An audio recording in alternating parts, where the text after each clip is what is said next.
Hello, and welcome to Realible World News. Make sure you subscribe so you can stay up to date on our weekly broadcast, and make sure you are delivered the most realiable news in the world. My name is Dr. Richards. And I am Dr. Williams. Today, we are talking about the new Nintendo video game, Animal Crossing. We are having our Emmy special for the 72nd. I'm gonna let you finish, Dr. Richards, but we will also be talking about Kanye West today.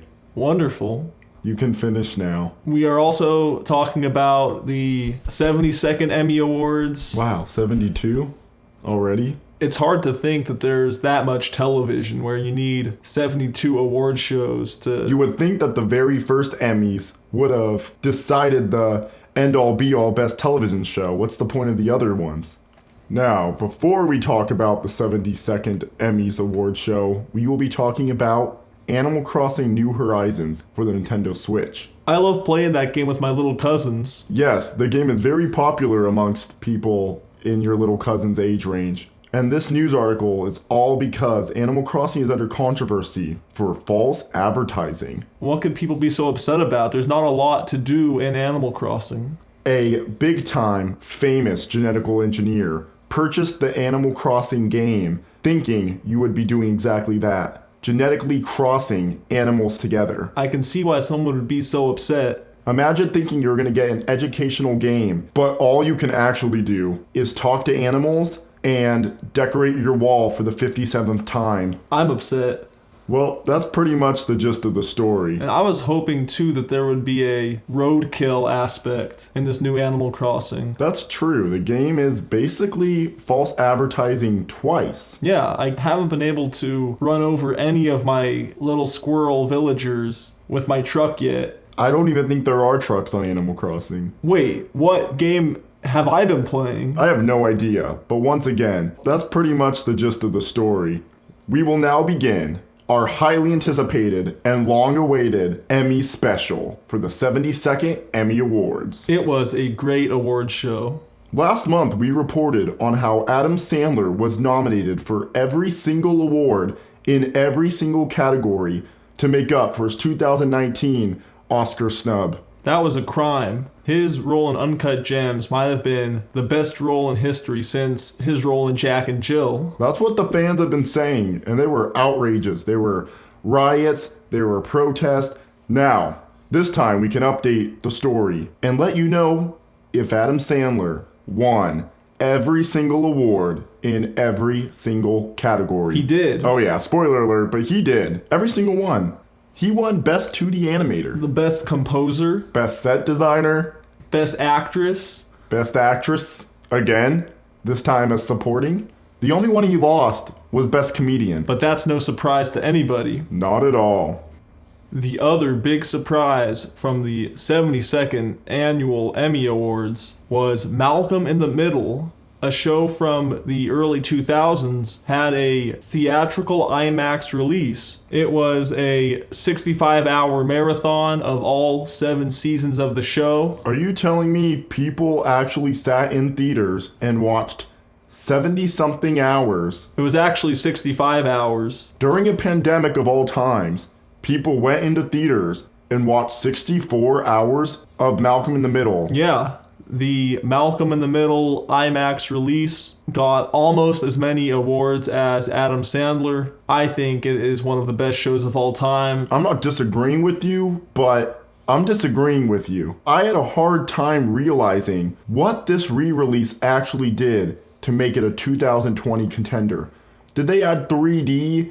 Did they add deleted scenes?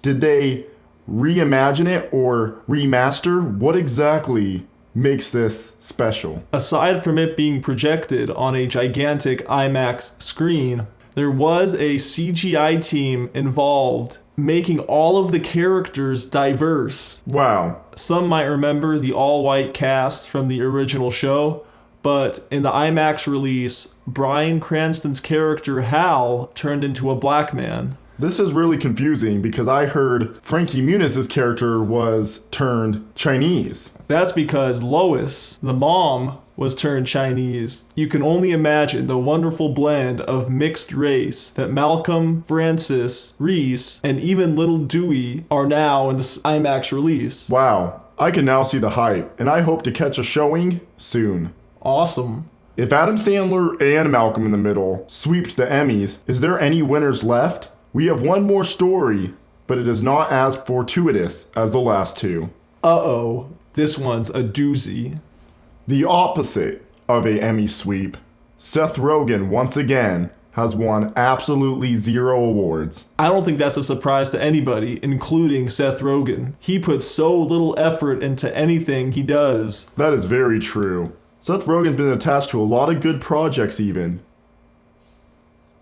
Now I'm having trouble naming any of those projects, which gives you a fair sign on why he didn't win any Emmys this year. Was Seth Rogen in Superbad? Kind of. He helped write it, or he wrote it, and played a cop. He wasn't the big fat kid in that movie? No, that was his friend that's only like a year younger than him, Jonah Hill. But for some reason he could play a kid, but Jonah Hill in that movie looked at least 56 years old. And Michael Cera didn't look a day over 11, so it was a real mix-up of a cast. And with that pregnant girl as well, it was crazy. I don't think there's a pregnant girl in Superbad. What? What movie am I thinking of? There's Michael Cera, a pregnant girl. Oh, that's Juno, and if Seth Rogen was a part of that, Seth Rogen might have actually been involved in a award-winning movie. I'm glad you know what you're talking about, because I'm totally lost. Wow. This next article is less about someone who won an Emmy and more about someone who attended the Emmys. Kanye West at the 72nd annual Emmys, he debuted his voluptuous new butt. Well, what's new about it? Kanye West followed in the footsteps of his famous Kardashian sisters. He jumped on the butt wagon and filled his cheeks with Jell-O bags. That sounds delicious and fashionable. What keeps it from bursting when he sits? I'm no doctor, but You are a doctor. in my professional opinion, I've never seen implants, especially butt implants, burst inside of someone before. Wow, the world of medicine is incredible. I just hope that Kanye remains safe, he remains intact. I hope he just remains incredibly good looking from behind.